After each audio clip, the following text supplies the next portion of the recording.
And it's been a long time coming, but starting Monday, fully vaccinated Americans will be able to cross into Canada. With that said, the U.S. is actually delaying opening our border to Canadians until at least August 21st. You know, the closure has been really difficult, separating loved ones and devastating many U.S. businesses like the Victoria Clipper here in Seattle.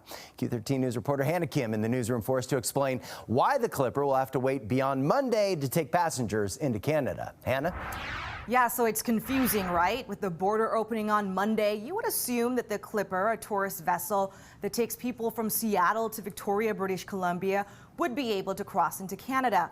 But turns out the rules are different for maritime travelers. Traffic San Juan Clipper, we're underway. For boat captain Jason Myhawk, it's 25 years on the water. But these times have proven it's nothing like the past. We're just a pale shadow of what we used to be. That's because Canada is Victoria Clipper's lifeline.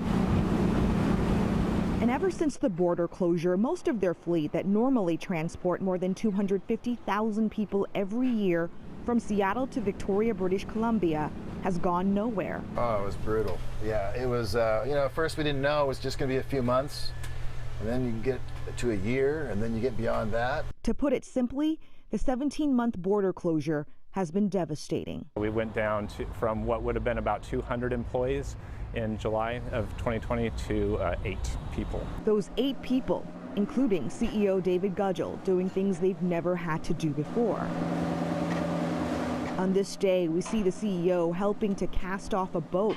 One of the only things operating right now is the Clipper's whale watching tours. That's been one of the most difficult times. I've been here for 7 years and CEO for part of that, and it's a real family atmosphere. As we know, Monday is the big day. That's when the Canada-U.S. border opens up. But what many people may not know is that we're talking about the border on land, not water. So we went from elation to deflation, I think is the best way to put it. Gudgel says when he first heard about the reopening, that elation was quickly met with news that the marine border was still being discussed. There are different protocols for marine borders than there are land and sea. The CEO says he's lobbied Canada Customs for a quick resolution. By the end of August, he hopes the Victoria Clipper will once again be able to cross into Canada. And future passengers say they can't wait. I've never been to Vancouver or to Victoria, but I hope to visit as soon as we get a chance.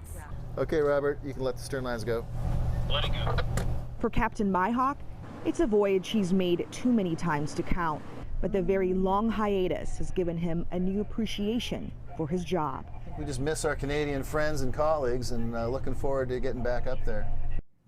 Well, the CEO of Clipper Vacations is anxiously waiting for any updates on when the marine border will open up to Americans. He could learn more on Monday, but again, he's hopeful that they can set sail by the end of August. In the newsroom, Hannah Kim, Q13 News.